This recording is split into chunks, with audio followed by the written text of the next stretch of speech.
Hello, welcome back you guys. This is a part 2 of the overview regarding Advanced SystemCare 6 Pro. In part 2, this will be a tutorial on how to set up the perfect options and allow the program to do its magic. I'll focus on how to set this program up to give you the most optimal PC experience once it starts to clean, and also set it up to where you don't have to be bothered by the program and don't have to manually do all the work yourself. Once this video has been released for a week on YouTube, I will be doing an Advanced SystemCare 6 Pro key giveaway consisting of 3 SystemCare keys and 2 iOrbit malware fighter keys, so be sure to stay subscribed and tune in for next week. So if we are all good, let's go ahead and get started. With the program open, let's navigate to the screen where you see here, which is the simplified mode. You'll notice a link called Quick Settings. Let's go ahead and click that right there. There are some functions that are not selected, so if you wanted to and if you can, let's go ahead and click the link called Activate All Functions,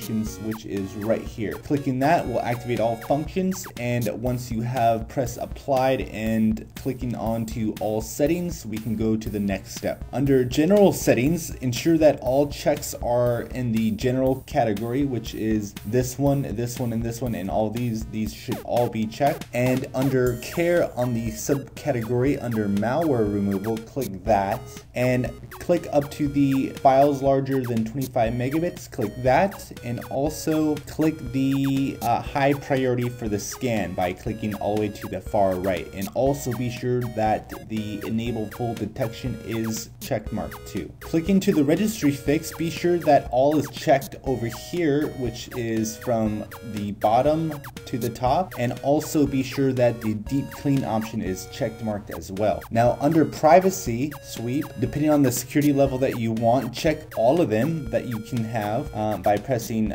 these main ones. Also, if you want, this will clean the most, but if you are the ones that don't want to log into your accounts, say Facebook or Yahoo or etc., every time you log on to Internet Explorer or your browser, it would be best to uncheck this one, and the cookies, and also depending on the type URLs, that way you don't have to type them and they just autofill. So depending on you, just go ahead and uncheck the ones that you don't want and check the rest that are all at the bottom here. Just make sure that you do check mark the enable secure file deletion. That should be a much slower process but more of a secure process when deleting your files. Clicking over to the junk files clean, be sure that you just check the ones that you see here on this screen. You'll notice other options, just follow the ones that I have and you should be good. Also in the additional area, just make sure that these two are checked as well, then press apply. And down to the system optimization tab under the computer optimization, you want to click on the top performance for the home user. This will maximize the best choice for any task you're doing, so just make sure that you do that. Network optimization should vary, whether it be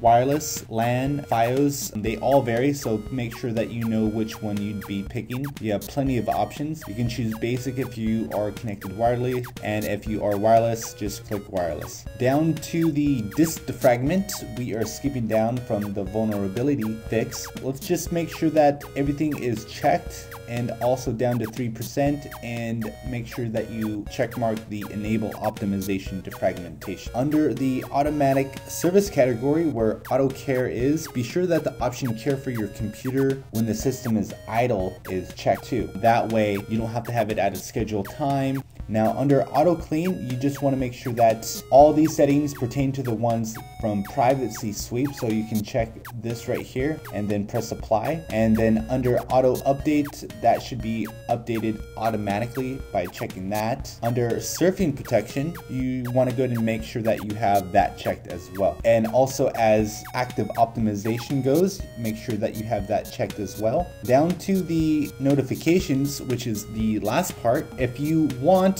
to not be bothered by these notifications, something that you will already know that will be happening, chances are that you don't need to be notified by it. So all you have to do is just uncheck all these, press apply, and then press OK. Now moving into the expert mode, if you follow with me, you can go ahead and press scan and be sure to click on automatically repair. Now you can do this at a later time. This will be saved. All you have to do is just press stop and you can scan at a later time. In the toolbox category, go ahead and click on Smart RAM, which is right here. toolbox, then down to Smart RAM, and click on Settings and checkmark Run at Windows Startup, then press OK and minimize the Smart RAM. Now, Internet Booster varies as well with your internet connection. It would be best to contact your service provider and ask your bandwidth total. So going ahead and clicking Internet Booster, you'll be given this option. You can go ahead and select anywhere that your provider tells you what you have. I will select 10 megabits a second just for safekeeping, and then I will press recommended and then optimize all and then press OK. So everything else will be optimized, and you can close this and this as well. Now going to the last part of this tutorial, which would be the startup manager, you want to click this and this will start up as well, and you can also maximize it by pressing this right here. That way you'll be given a better view of what's available. Now depending on what you have starting up on your PC, look at each one and either select from the 3 options that are available, which is enable, disable, or delay. By default they should all be enabled unless you changed it from a previous time period. One thing that you should keep in mind is if the program has been selected for delay and later on after your Windows starts and the program that you had delayed pops up, you might want to either enable it or disable it so it won't bug you. Now the ones that I have are already preset. The ones that I have are disabled. The ones that I want delayed but still want to start are right here. Once you have selected the ones that you want, close out Startup Manager. Now here's the test. All you have to do is just click back on Care. Let's go ahead and scan our system, allow it to repair, restart the PC since some cleaning agents in the program will need to run during the post boot. Also, you might want to see the difference in the shorter boot time after having tweaked the Startup Manager. So that's it. So this is how you set up the program not to bother you, but allowing it to fully function as a SystemCare program. And to note, if you want to use Turbo Boost, just refer to what I had mentioned in part 1 of the overview series for Advanced SystemCare 6.1. And if you guys like this video, go and thumbs up, and until next time, we will be going on to the next video, which is the giveaway. So stay tuned and stay subscribed. All right, take care guys. Bye.